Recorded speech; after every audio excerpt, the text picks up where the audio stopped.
Bun găsit tuturor! Sunt Alina Dima, gazda dumneavoastră.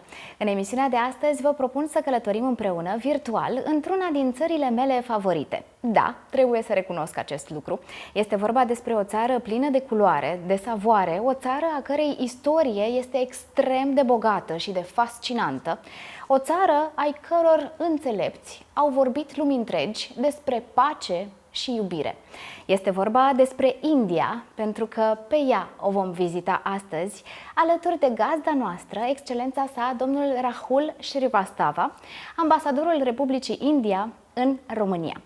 Hello, Your Excellency, and thank you so much for having accepted our invitation to have this wonderful dialogue about your fascinating country.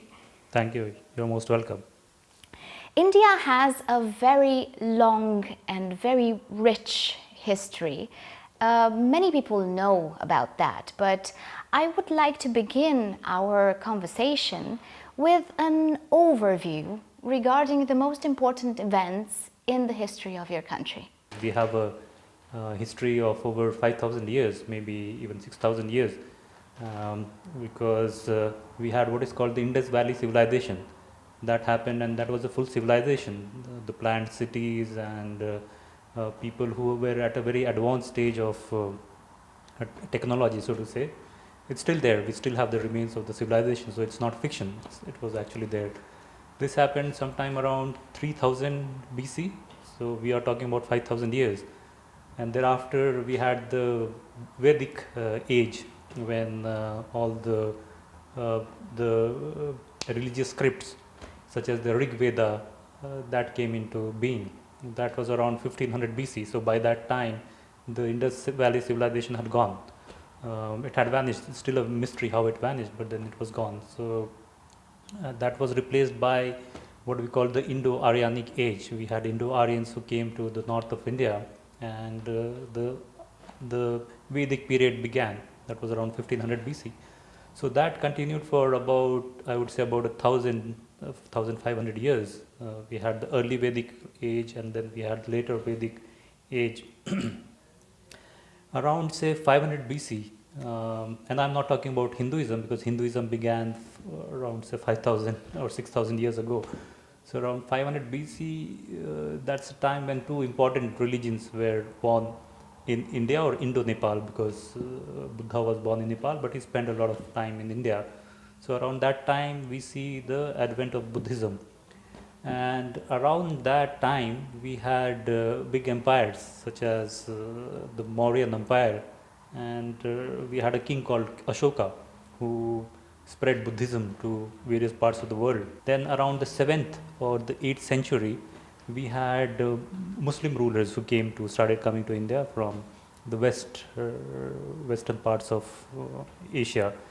Around, say, from 700 or 800 AD to 15th century, around that time is when we had a lot of these Muslim rulers, and around 15th century or say mid 16th century we had Mughal dynasty. They ruled India for about 200 years, and the huge architectures that you see, whether it's the Humayun's tomb or Taj Mahal, were built by the Mughal dynasty, the Mughal rulers of India. Thereafter came the Europeans. It was Portuguese, French, but the British stayed on. So around the mid 18th century, the British came, and thereafter in 1947 we got our independence. It's quite interesting and fascinating at the same time, the fact that India, population-wise or demographically, is one of the largest countries in the world. And also there are several nationalities and several official languages in your country, and people have managed to live together in peace and harmony, and I think that this might be an extraordinary example for other countries also. I would like to talk about that, about the official languages and about the colorful nationalities of India. Yeah, before I come to that part of the question, I would like to mention that India has always welcomed guests from abroad. So people have come and settled in India. In fact, Christianity came to India in 78 AD, 300-400 years before it came to Europe.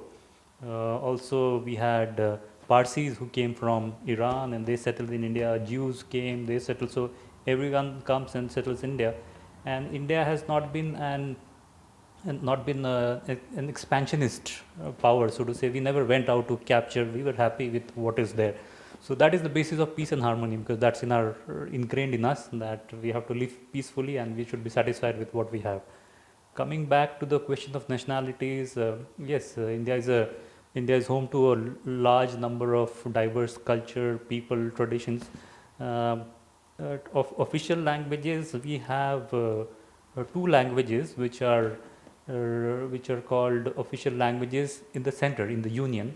One is Hindi and other is English, because English we inherited and most of our governance is done in English. So those are the two languages we use in the union, which is in the center, the central government. But also we have 20, in all we have 22 official languages. If you count English, that becomes 23. So 22 official languages which the states can use. So sometimes when we travel from one place to another, we are not able to understand each other, and in some ways English unifies, in a sense that some people may speak their mother tongue, I speak my mother tongue, but we know English, so we will be able to speak to each other. But I also see Hindi now, because of the films and media, people in various states of India where they would not usually be able to understand Hindi, they are able to understand because of the media and Bollywood and movies. At the same time, there are places, I'll give an example of, say, South India. There's a city called Bangalore, which is like the Silicon Valley of India. And because you have a lot of IT companies there, where people from all over India come and settle there. So there also, when people go, people from the north, they learn the language, which is Kannada. And now coming back to our main topic, actually, because here at Travel Mix we are travel aficionados. So I would like to talk about the main tourist sites or the main tourist attractions in India. Of course, many people know about the Taj Mahal or about Varanasi as being a holy place, a sacred place. Let's talk about them, but also about some other areas that might be not so well known, and you would want people to go there. Yeah, fortunately or unfortunately, you have India is identified with a some big tourist destination, like you said, Taj Mahal. That is very good. Yes, it's a marvel in itself. So people go, and if you go to India, don't see the Taj Mahal, you haven't visited India. So that is true. But given the number of years that we have had, I said that we had various kinds of dynasties, rulers, and we have a continued history for a very long time, and we have been able to preserve the past very well. So you will see any place you go. I remember 15 20 years ago, once I was in India, and I went to one of my relatives in Rajasthan, and we went to a small village. So I was looking at the temples which were there, the temples which maybe only the people in that region visited. These temples were not in a very good state, but then these temples were built maybe in the 7th century AD or 8th century AD, and in a small village you have such. So any place you go, you will be able to find those heritage sites. The big ones are, as you said, you have it in Agra, where you have the Agra Fort in addition to the Taj Mahal. When you're in Delhi, because we had Mughal rulers there, and before that we had several other Muslim rulers who came to India. So you have the minaret called Qutub Minar. We have many forts in Delhi, and then people usually go to Rajasthan, where again there were many Hindu dynasties, and the forts such as the Amber Fort, or what we call the Hawa Mahal. Hawa is air. So you have all those which are the places that people usually go to. But increasingly what is happening, and I'm not talking about the beaches. If you say beaches, then you have just people know about Goa and Kerala, but then there are other beautiful beaches in India also, which are slowly also seeing more number of tourists. But the places that I would recommend for people to go is one is in South India. We have again a very rich history, whether it's Karnataka or Tamil Nadu, where you have temples even built along the sea. If you go to places like Maharashtra, we have from the Buddhist times Ajanta and Ellora caves. These are a little off the usual circuit, so people don't go there. Then we also see a lot of because we have a lot of diversity, not just in terms of culture or temples or tradition, but even the geographical diversity is huge. So if you go to a place like Ladakh, which is in Kashmir, you'll be able to go to mountains which are almost as high as Everest, and where places get cold as minus 40 degrees. And we have people in Ladakh, they practice Buddhism. So they have, for example, a festival called Hemis, and that is a very colorful festival. Also, geographically, as I said, beaches, people usually identify, the well-known beaches are in Goa, that is where most of the foreigners go, or some people go to Kerala where they get this holistic Ayurveda treatment. But then we have many islands, like there's an island that I remember is called Lakshadweep, small islands where we have restriction in terms of how many tourists can go, but those are very beautiful islands. So I would encourage people to go off the circuit, not just to what is called the Golden Triangle, Delhi, Jaipur, and Agra. Beyond that, also there are several places, and the government is promoting tourism infrastructure in these places also. The biggest statue in the world has been built in India, and this is the statue of Vallabhbhai Patel, who was our first deputy prime minister. He was the home minister, and he was the one who united all the states of India. So this has come up in the state of Gujarat, and this statue is attracting a lot of people, mostly so within India, because it has got a huge tourism infrastructure around that place, but also lots of people from outside. And just to give you an idea of how big this statue is twice the size of Statue of Liberty. If you say India, you inevitably think about the holy river Ganga. There is an absolute connection between the people of India and the river. So I would like to talk about the river now and about its importance to the people, no matter the culture or the social status or even the religion that they believe in, because the river connects everyone. And I'm quite sure that there are some legends related to it. Could you tell us something about that? Yes, Ganges, as you said, is a holy, sacred river for Hindus in India. It originates in the Himalayas. I have been there where it originates, and the place is called Gangotri. So if you go there, you'll be surprised that it originates from a place where this water is dripping. So when you see Ganges in, say, Kolkata, or even in Varanasi, when you see it's huge. Several of our sacred, Hindu sacred places, they are along the banks of Ganga.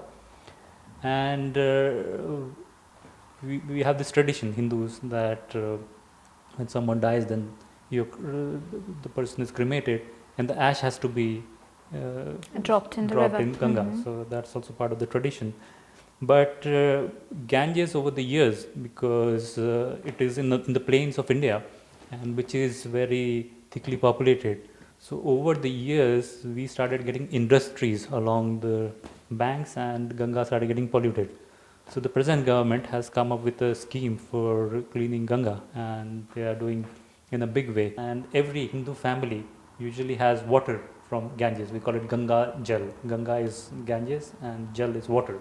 So people get water, and when we have religious ceremonies, invariably you'll see that our priests, they will use Ganga Jal, and people also say that it has got curative properties. So if you drink Ganga Jal in its pure form, then it has got several curative properties also. In the various places, we have come up, the government has this initiative called Swachh Bharat. Swachh is clean, Bharat is India. So Clean India Mission. Because in many tourist places, unfortunately, we find that it gets a bit dirty, and so the government has special plans for all these, and it's happening. We are cleaning up those places to attract, to provide a hygienic and clean surrounding for tourists, so that when they are going to some place, they are not distracted by some other things which are there.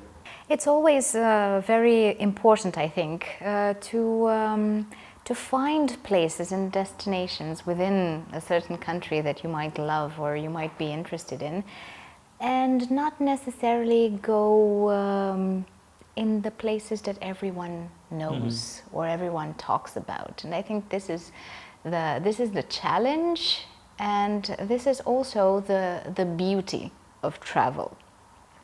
And speaking of beauty of travel and the beauty of people, the Indians are very hospitable, and I think everyone knows that. They would welcome you with open arms. And speaking about that, even though it might not seem as being connected to the topic I would like to discuss about, there are several big names and big historical and cultural personalities coming from India that have made a difference all around the world. So I would like to talk about them now. I will start with Ashoka, because I mentioned it briefly when we were talking about the history of India.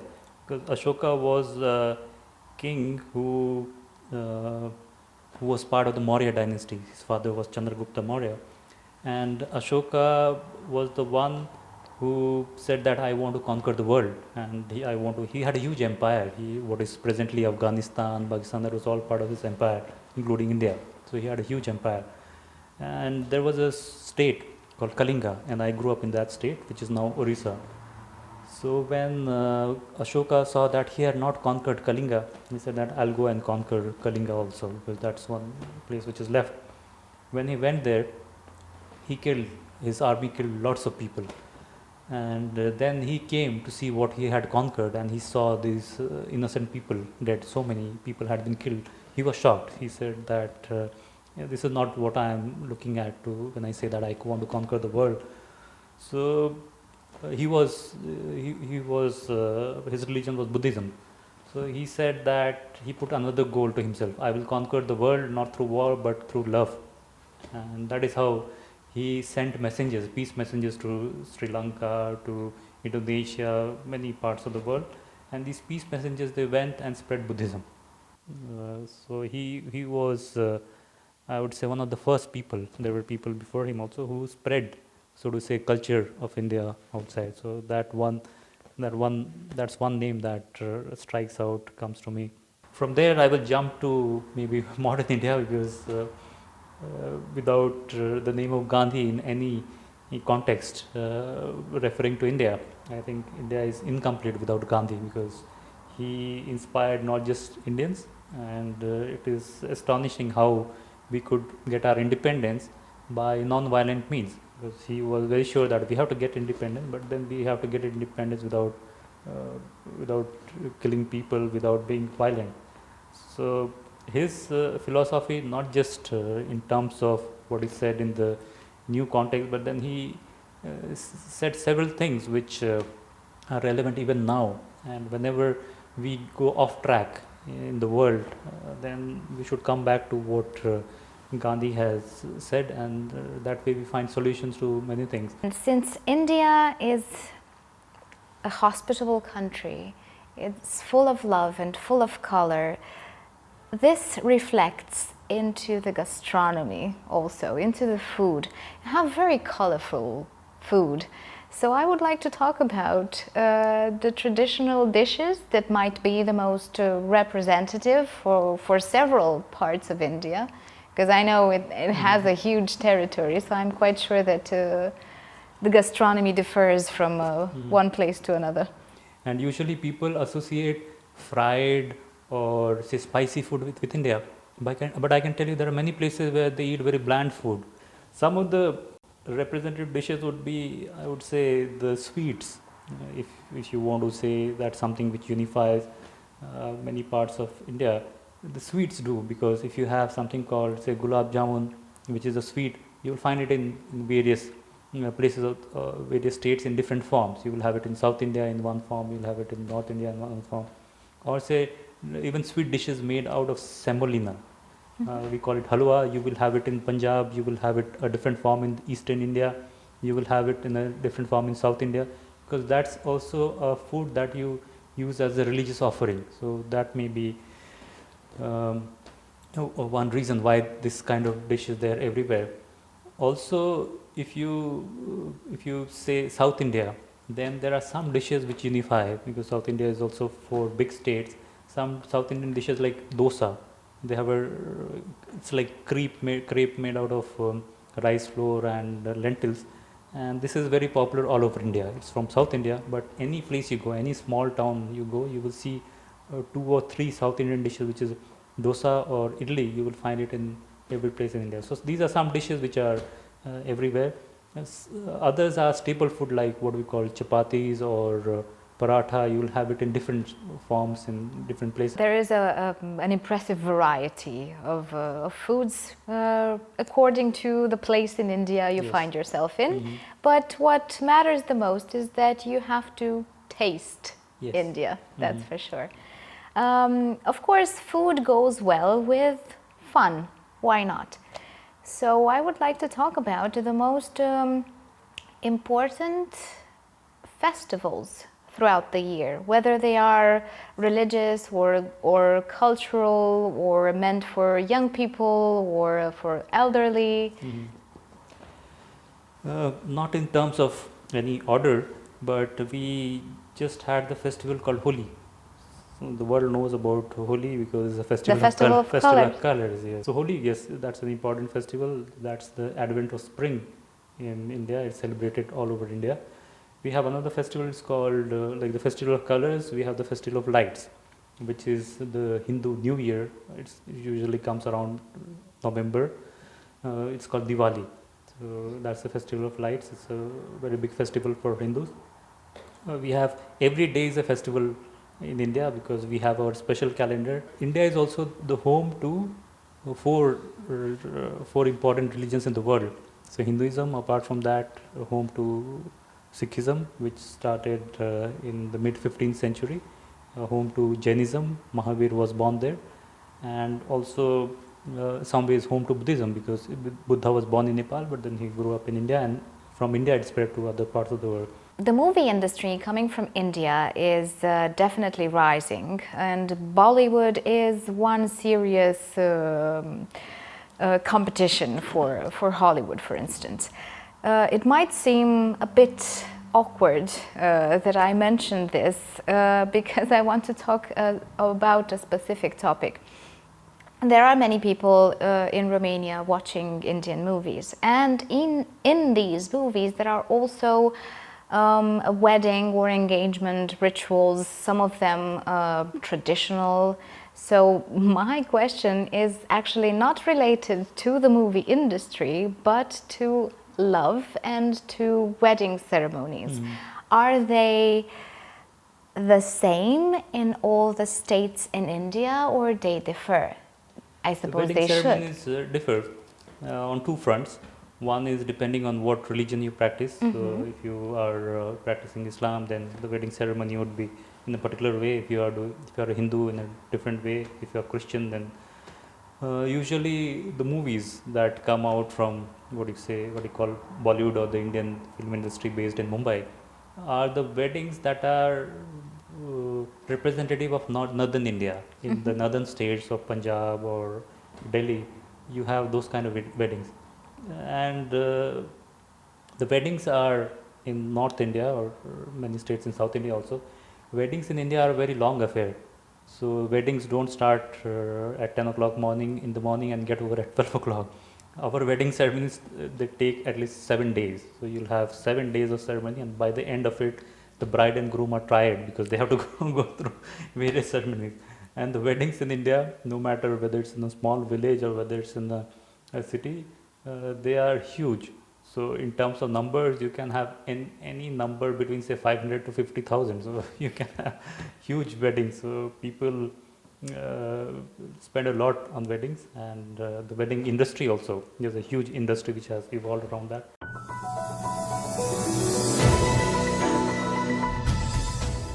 And point we have a common ambassador. Common Since we are talking about diplomacy. Yes, Mircea Eliade. Yes, definitely.